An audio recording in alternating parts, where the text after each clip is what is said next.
What's up, old school homies? Let's talk about building up a keyboard collection. Is this a good idea or is it a giant fail? I would say there's upsides and downsides to owning about 20 different keyboards. It's kind of just like my mission of owning 20 different guitars or 20 different surfboards. 10 would be like more reasonable. But a lot of the better musicians will have keyboards all up and down the walls, like really nice things with knobs on them and stuff. Nicer shit than me. And why do they need so many? That's what I have heard from other people. If you have too many, then it is just too many, and you're gonna become confused, lost, and then you'll just quit, and it turns into a slippery slope. I mean, no, I think more options are better. So I like available patches, other than like creating patches yet. So yeah, that's where I go. I just look for stuff.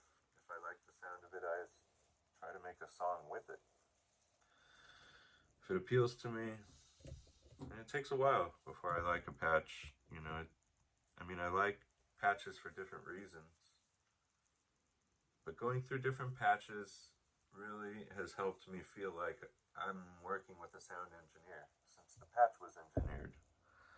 If the patch was engineered, there had to be a reason why they made that patch, right? So therefore, when you're playing that patch, you already have a pretty decent advantage as to what the theme of the music that you're going to play is going to come out sounding like. And this is based on the fact that you've heard it.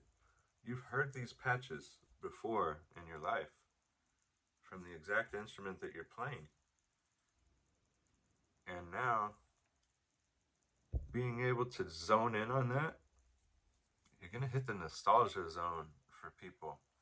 And this is where people do like patches. They want it to sound exactly like their favorite artist made music with it sounding like. So, like maybe a 1986 Roland piano over here. Elton John played one of these. Okay, if you want to sound like Elton John, you could play one of these. And this is what he played on stage. He had a bigger version, like more keys, but it was the same shit.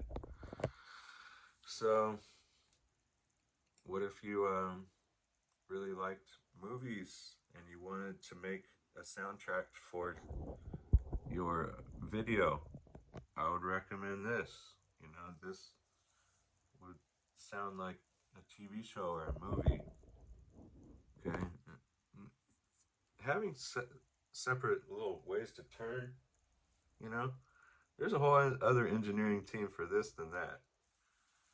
That they were trying to do something like replicate a real grand piano, except for they made it sound like a little bit warmer and cooler on accident, which made it more nostalgic for us. Wave Station was just another thing you could see in hindsight. You're just like, yeah, that's killer, you know.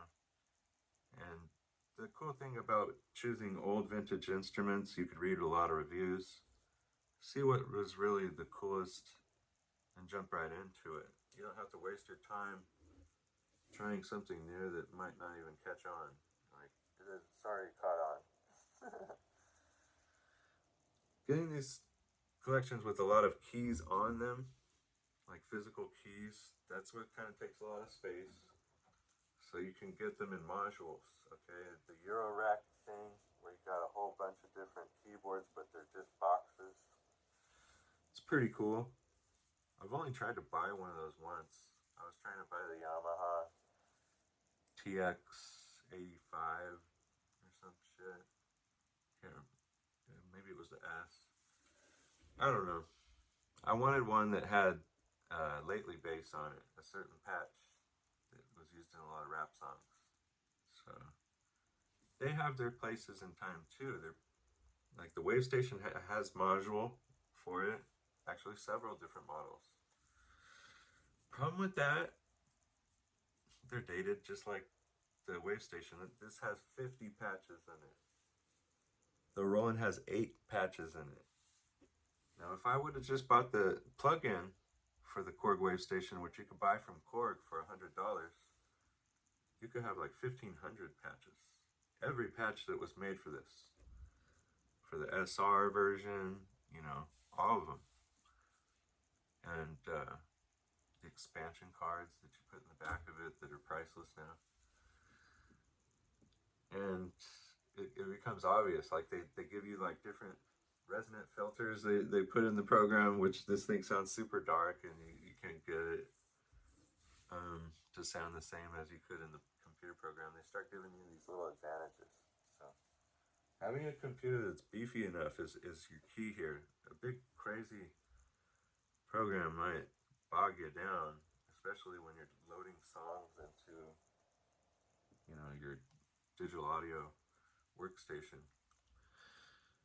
So beef up the computer, then buy the plugins. Don't just make all your songs with free plugins. That's not really how that works. Okay, like those are free for a while.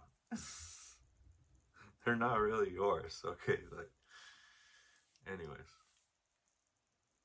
going modular.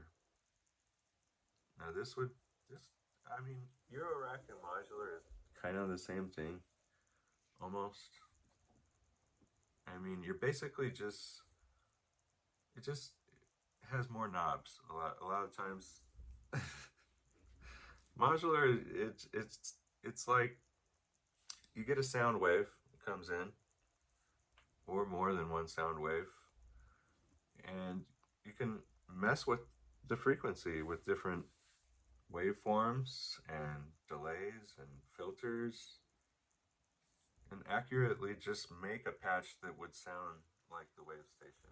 Like, well, maybe not accurately unless you had something pretty crazy, but you know, the modular thing is kind of where I would like to go. Okay, if I sold all these and I just got like one module that could make every different sound, but you had to experiment to make it, I'm down to do that. You know, like I think that's cool. The Matrix Brute or a Novation Peak or Summit is kind of where I'm going eventually. I think I'm going to see why I want to spend more time there, you know. And it's not that any of my patches are. See, the problem is once you make songs with all these, can you take them all with you? Like, and when you lose one, oh, it hurts. It hurts bad.